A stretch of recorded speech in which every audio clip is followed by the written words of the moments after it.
Hello, hello, hello. We are so happy to have every single one of you here. Champions is an interview series that features Stanford alumni who are championing diversity and inclusion as members of the LGBT community. We hope to provide a record for future generations for what it was like to be LGBTQ in 2022. Bars, you hear that? Bars. We also want to provide our listeners with insights about how to make an impact in diversity and inclusion. Before we dive in, actually, I wanted to give a couple ground rules and just let you all know that all members are going to stay on mute for the duration of the interview, which should be approximately 20 minutes. Following that, we're going to have a time Q&A, so feel free to use the chat throughout this entire conversation where you can submit your questions. Once we get to the Q&A, we will grab questions that you've asked, and then I will ask them, and we'll go from there. But now let's go ahead and jump into it. My name is Jarreau Bowen. I graduated from the illustrious class of 2007. My pronouns are he and him, and I will be your host for the day. This is J. Marie. J. Marie, you graduated from Stanford in 2010. J. Marie's pronouns are they, them, and holy. And with a degree in theater and performance studies and a minor in African and African American studies. J. Marie, how are you? It's so good to have you here today. Hello, I am good. I'm grateful to be here and just excited to see folks in the room, see folks ready to pull up and, maybe ask some questions at the end. But yeah, just really grateful to be here. Then let's dive straight into it. Let's start off real general. Let's get broad for a second. What was it like for you to be at Stanford? Talk to us a little bit about your Stanford experience. Yeah, I mean, my Stanford experience was, I would say, really rich. I got to do a lot of exploring. I got to do a lot of, participating in multiple different communities. Um, and I felt really held. I was in UJ my freshman year in UJMA, and then Terra kind of became like another home base on campus. The co-op, I'm not sure how it all looks right now, but that was what it was like in my day. Yeah, it felt really held. I did some sports and I did some club sports, so I kind of had a big range of experience, and so I really enjoyed overall, I would say, my Stanford experience. Amazing. So let's talk a little bit more about how it was for you being Black and queer at Stanford. Yeah. Yeah, I mean, that also has many different kind of facets to it, but just shout out to everybody who was a part of my time there, specifically around anchoring it inside of Black and Queer at Stanford, which was specifically a group, a club. And I do believe, it comes and goes, but it's still around. So just shout out to everybody who's in the lineage of that community. But being Black and Queer at Stanford, I just want to bring everybody back to like 2006, which is when I started my time there, right? And I just want to point out that, just in the beginning of this conversation, right? Gender and sexuality and all that was it's just a very different time, a very different kind of public mainstream conversation. So while I was, like many folks exploring myself, my gender, my identity, my kind of which communities feel like home to me, right?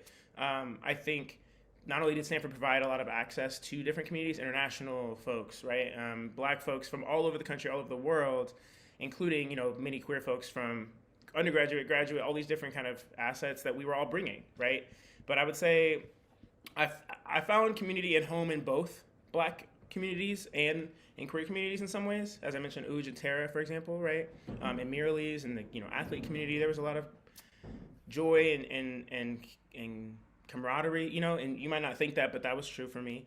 And I would say similar to how I do it now, Black and queerness specifically though is a priority for me. It's like where I learn who and how I want to be comes from communities that claim the lineage and the kind of identity of Blackness and trans or queerness at the same time, right? That allows you to kind of pinpoint what you're trying to say. And so that was a big part of my Stanford experience, but continues to be important to me just because I felt so held and I was so grateful to see other scholar athletes or other musicians, other people who were just varied in their gifts, but not wavering in their kind of commitment or clarity of, I'm Black and queer and that's part of the deal. You know what I mean?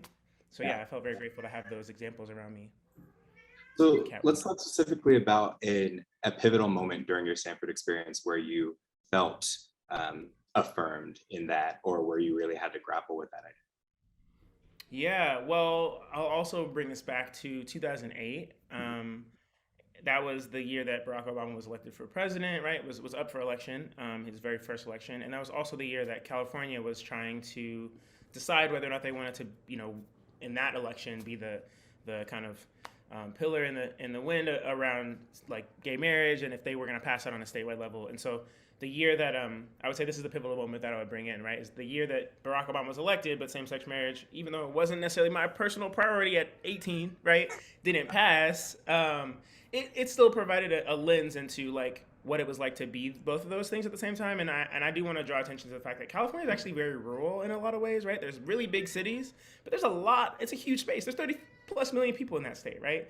And so there was an exploration moment, right, for all of us to say, okay, well, let's be humble because California didn't pass same-sex marriage and Obama won. So I felt both, grateful and proud and excited, and also kind of overcome by like what felt like a really big distinction, or like a kind of a big, not a breaking point or anything. I still felt distinctly part of both communities, right? Or felt really clear about my identity in both facets of it. But yeah, that was a pivotal point. And I would say what made it pivotal was the fact that, one, at that time I had a motorcycle. So just shout out to everybody who remembers that time. You know what I'm saying? I was swagging around campus. I would still be swagging around campus, motorcycle or not. Okay, but yeah, so I had a motorcycle, and I remember we all were just, sorry, my street people swinging. Okay, so we had to have the motorcycle moments. We had right. That sound effect. Song, Perfect timing. But yeah, so there was, protests afterwards, right? Because we were like, we don't want to say that this is not important to us. As college students, we kind of rile up about just about anything, honestly. And so at that point, it felt important to put our names out there as like folks who were saying, no, this is a break for us in terms of what we would have liked to see. And we were near the quad, but down a little bit at that kind of intersection of death, if folks still call it that. And we had a protest. We did kind of like a sit-in, and I remember leading some chants, and I had my motorcycle home and my jacket, and it was just kind of a moment where I was like, okay, well, the swag is not going to stop because of these votes or whatever, but here we are holding space, walking around campus, making our voices heard. So I would say that was a really powerful moment, and still friends to with some of those folks to this day for sure. So grateful for those moments that we had and shared together. It sounds like activism actually is a huge part of your life. From there, I mean, I could list a bunch of things that you've done since then: the Black Trans Bike Tour, the Trans March, movement for Black Lives. Do you feel like that was you said that was a pivotal moment in your time at Stanford. Do you feel like that is something that informed where you ended up moving from there? Oh, I definitely think I learned a lot about, like I said, kind of holding my my stances, I guess, right? And not trying to think of it as something I needed to fold in one way or the other, And I think, many of us who are of this kind of timeline, late aughts, whatever you call that, graduating kind of time, our 20s, I would say, give or take a few years, right, was really marked by the fact that, honestly, today is 10 years from when Trayvon was killed, right? Like, and that's almost mind-blowing. But that's basically what the last 10 years has been, was uprisings, because there was a particular rhythm to Black death that we weren't okay with, right? And that it's hard to say that you aren't okay with it after someone has been killed, but many uprisings have sprung because of our community collective kind of no, right? Our collective no at Black Lives Matter, yes, but also at our no's at work, our no's at home, our no's in community, where we're saying you're actually not gonna brush the Blackness under the rug anymore, right? Like, I know both, post-racial was a conversation with Obama in office, but the reality of it was, we're saying, I think collectively as a country, nationally, internationally, folks have been saying, we're not okay with the ways that Blackness is still currency in these negative ways, and we want to interrupt and intervene. And so I think I definitely witnessed some of the many ways to do that at Stanford, but what I would say I really witnessed was people just being unwavering, right? Whether it was athletics, whether it was your scholarship, there was just a sense of robust kind of bravery and clarity about, even if we were all 18, 19, 20 trying to figure it out, there was still this sense, what Stanford I think gives people, right, is the sense of you belong somewhere, even if you don't know if it's Stanford, but you belong somewhere, and you really gonna, carve out your space. And so I really feel like I got permission to do that, and I think I got I received many examples and really several models about possible ways to do that, and again, without having to fold or imagine myself as only a part of myself being allowed to arrive wherever it is I was going. Well, let's talk about different parts of yourself. So I would love to get into a little bit about your gender identity. Right now, your pronouns are they, them, and holy. Talk to me a little bit about that. Yeah, well, I would say I feel pretty unique in my experience around gender, because given, as I mentioned, that decade of Black, transformation and of community holding a particular kind of line collectively, or learning how to do that, I also think that gender and kind of sexuality has become more mainstream, right, than it was in the late aughts, early 90s even, of course. And so my experience has been that I've just been witnessing permission. I've been witnessing kind of how people move without regard for other people's thoughts, right? Without regard for like the spiritual kind of what you were supposed to be taught and all of that. And I had my own version of yearning inside of that.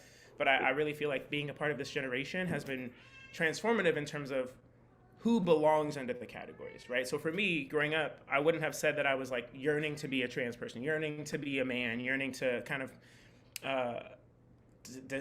have like a decisive gender marker, which I'm sure most 10-year-olds or 12-year-olds, some are, some are saying, this is what we got going on, this is what the plan is, you know what I'm saying?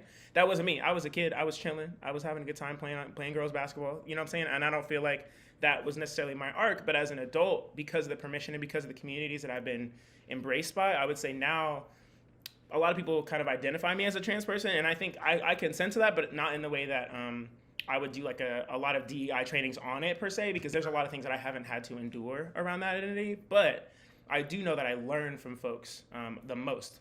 The folks that I learn from the most are Black and trans specifically. And so I think given my face, given my shoulders, given my voice, there's a lot that I got to learn and be embraced, for that then in this time period where we are right now, it has been put under like the trans umbrella, which is beautiful to me. And I've had to kind of like learn how to let that be beautiful, as opposed to like feel any shame or kind of like, I don't want that to be part of my story. Because the reality is, if Black trans people have loved me and have held me, you know what I'm saying? I want to be close to that community. I want to be close, and I want all of us to be closer to that community, right? So given that I don't necessarily think I've struggled through lots and lots of things, there's never a bar to being trans, but there are some conversations that folks, have to fight through versus others kind of getting welcomed into. So my pronouns are they and them because I think I fit inside of that space. I always have. My name is J. Marie.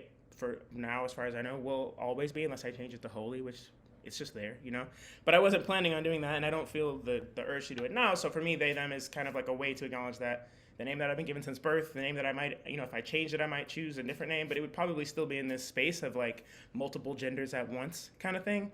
And then Holy for me is a little bit more musically based as a where it came from. But the reason I chose it is because, I know that for a long time, and many of us can relate, like we got told that we're not holy, or there's some part of us, if you're saying you are sinning, or back in the day, that was what it was called, that was kind of how people started conversation. And so for many of us, we're like, no, I mean, I might be cuter than you, but that's really all we got going on. It's not a lot that, I think God and I feel cool. You know what I'm saying? If you're not sure about how you and God are doing, that's a separate conversation, right? But you're not going to get in the way of me and my God, or me and the spirit that I know pushes me forward, And so for me, the holiness is a claiming of that.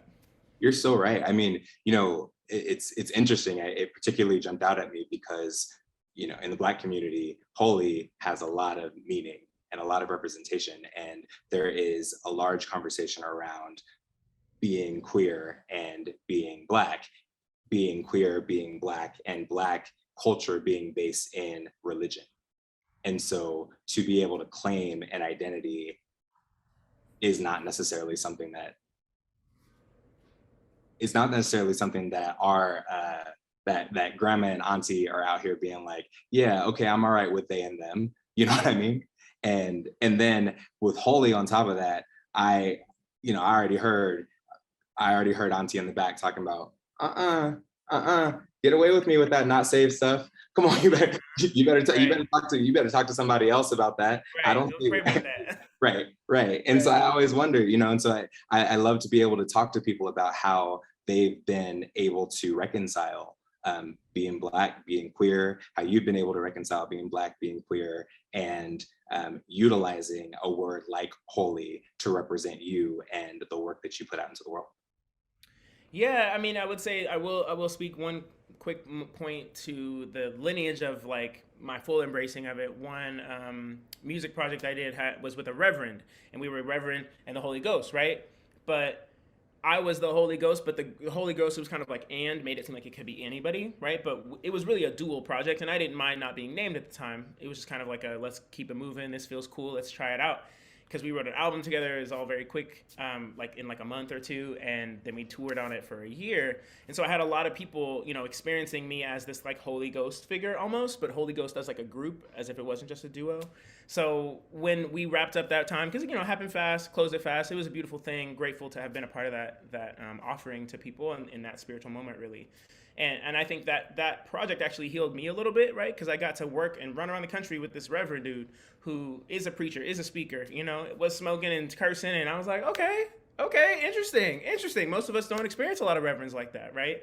So, and Reverend Sekou, that's his name, he also has been an artist, I think, in residence or a scholar in residence at the King paper. So, you know, it was beautiful to see another scholar who was doing their own thing in this way and claiming their own, you know, spiritual path and practice and saying, you're not gonna mess with my relationship with my God, right? And so watching that, witnessing that, our 75 shows that we did that year, you know, and some of them were with preachers, some of them were with mega churches, some of them were with, you know, small seminary colleges. And so I really got to be in different spaces and kind of wrestle with my story of spirituality and the spiritual violence that had been enacted upon me, right? And witnessing the ways that I had already kind of overcome some of that even before meeting him, but being in these spaces where people were still honestly shackled, right, by some of these teachings and some of these, really, it's more of a mindset, right? It's, if we think about like evangelical kind of world, it's really a mindset. It's less spiritual and more of like a mind hold, right? And so as I witnessed the work that I had already done to remove that from my mind, I saw how many people were just also feeling a permission based on just that first kind of layer. And then once I wrapped that project up, and I was no longer like the Holy Ghost, I wasn't running with that title, because I was like, I mean, that's a vast claim. I'll claim it, but it's not one that I'm gonna run with forever. But then I was like, actually, that holy part, I think that works. I think that makes sense, because the other thing, just logistically, my name does have a dash in it. It's already got kind of an artist name thing going on, but I was like, let me just add a little something on the end, you know. So I go by J. Marie as Holy in performance state, so people can, you know, see my name, know my name, but also know that I'm trying to bring a little something extra. And the holy for me is really, you know, I can get really overwhelmed and frustrated with myself, or kind of get stuck when it comes to sharing these beautiful offerings that come through me that Spirit brings to me. And I really wanted to put myself in a constant relationship to the fact that I need to remind myself that I'm holy, right? And that if I don't speak from that place, no one else is going to regard me in that way either. And that could be a teaching thing that people just haven't seen it. But at the end of the day, it's me and my body by myself that I am responsible for. And so that was for me, and is for me, a way to claim that and to make sure that I'm walking in that at all times. So I have one more question before I open it up to Q&A. So for those of you who are with us, if you have any questions for J. Marie, please throw them in the chat. But I wanted to get into how you have taken that claim and put your work, put yourself out into the world, and the impact that you've made. What is that for you? Well, I would say the first thing I'll say is that I kind of use that claim as a way to stay curious.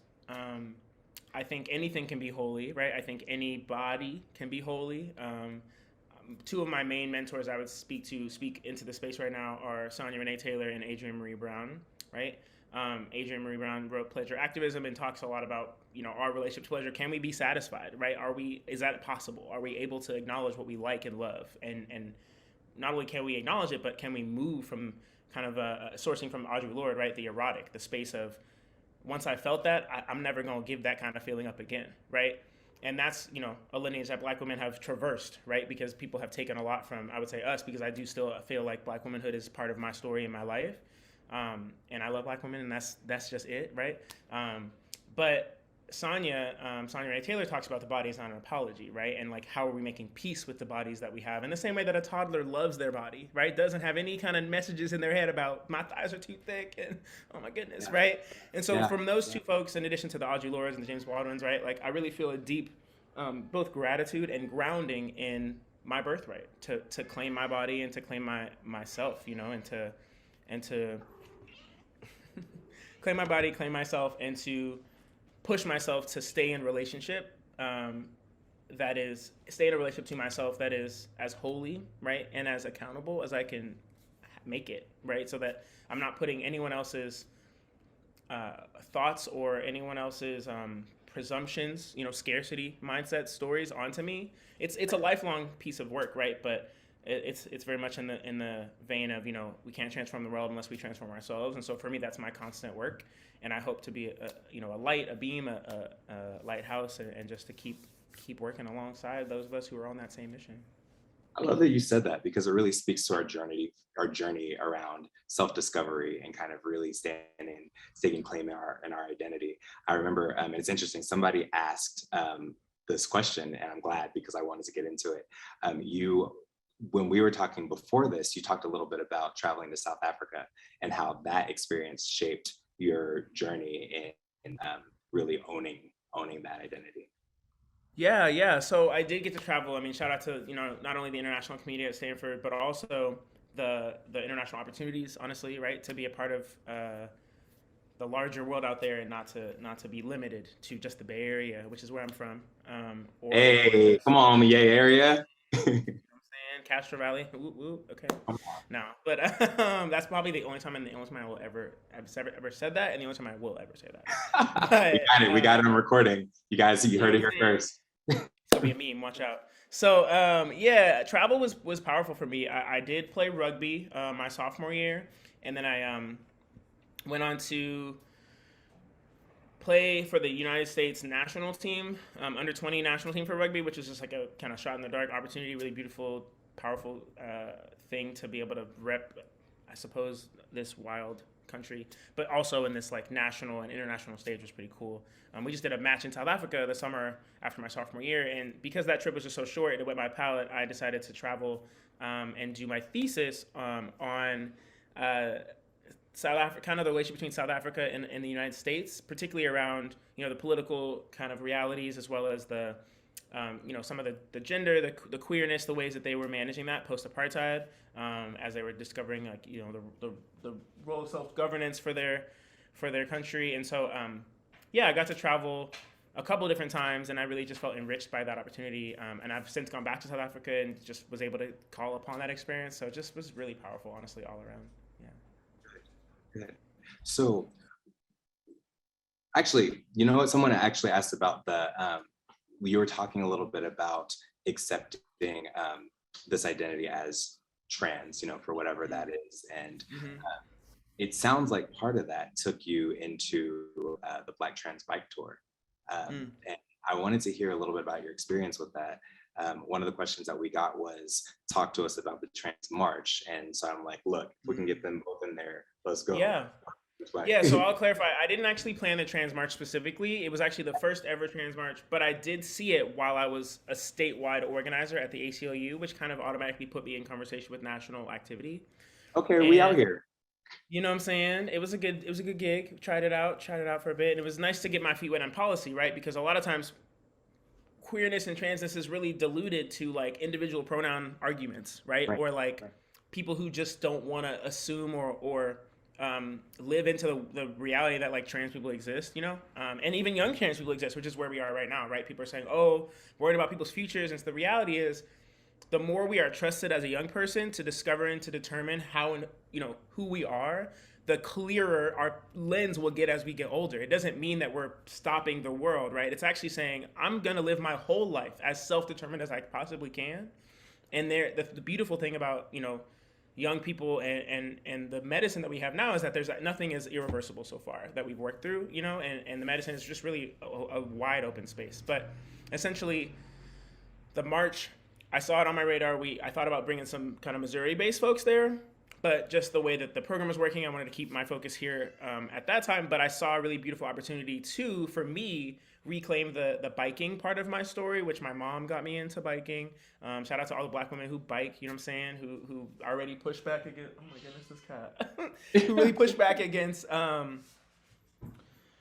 stereotypes and carve out space for their own wellness. That's something that I actively learned from, right? But the Black Trans Bike Tour, just to say it quickly, was a bike ride from Philly to DC, which is where the Trans March was, that first Trans March that was happening on a Saturday. So I brought people a fundraise, about $15,000, brought people to the city of Philadelphia, which is a very, the Philly Trans Wellness Conference is there. It's been there for like 15, 20 years almost. So that's a very trans city that I knew we would be received in.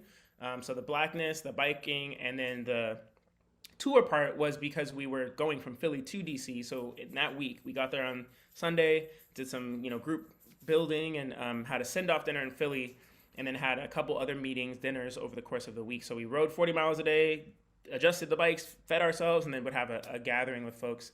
And everybody was really grateful to see us pull up. So it was both an occasion to celebrate blackness, an occasion to celebrate transness, an occasion to celebrate being active and being self-determined, which a lot of times people, pat themselves on the back for being like, oh my gosh, trans people are alive. Let's remember that, right? Oh, wow. And for me, as I mentioned, being grateful to have learned from very living trans folks, not them. When I tell you, I don't quote Marsha P. Johnson, it's not because I don't love the lineage, it's because we have people here alive right now to quote, right? And so for me, the Black Trans Black Tour was to get us in relationship and in community with those of us who claim these lives and claim these kind of paths and want to continue to learn from each other, right? So we had these kickbacks. We had a big party with 2 cakes and 2 live bands on Friday. And it was the place to be, let me tell you, because the Saturday parties were cute, but ours was cuter. And so Saturday, it was nice to be around people. It wasn't all black people though, right? And white trans people take up a lot of space. I'm just gonna say it right now. And hopefully as we move forward and this is archived, that will not be true as we watch this moving forward. But so being black and being trans for me was just so, it's been a journey, and it will continue to be a journey to articulate and hold it in the way that feels best for me. But the reality of it is that's who has given me the most permission to acknowledge and love the hair that grows out of my face naturally, right? To love the way my voice sounds, and to not fold or to not kind of leave any part of me aside, because I'm trying to die whole. I was born whole, I'm trying to die whole. So let's, what I'm saying, I'm going to stay intact the whole time. For me, that's it. All right, so I got one last question for you, and then we're gonna wrap it. How do you think that others, the people who are on this, people who see this later, can make an impact, use their body, use their voice to make an impact as far as pushing our identity forward, pushing culture forward, especially that for the LGBTQ community? Yeah, and I'm actually going to tie that into this question that I see in the chat, because it feels very similar, which is, what would I tell other LGBTQ and Black students at Stanford today to live into one's life fully, right, within that intersection? And what I would say is get really clear about the moments when you feel loved, right? The moments when you feel most that you're able to love and hold something in yourself that you're like, wow, I'm really proud of myself. I'm really grateful for something that I'm capable of, right? Get really clear about what that moment and that space feels like, and then go towards the people that make you feel that more, And that may not be people who are Black and trans. That may not be people who are LGBTQ and Black, right? But the reality of your ability to kind of hone your life and to hone your community with certain commitments in mind means that it might bring, a group of those folks together, or bring people together. Don't be afraid to do things that have never been done if those intersections are important to you, right? And do it in such a way that people coming feel loved and feel grateful for the space, and not necessarily reprimanded or as if their relationship to their body and their spirit is wrong, right? Really, I would say, instead of saying, why don't you know my pronouns and why don't you move that way?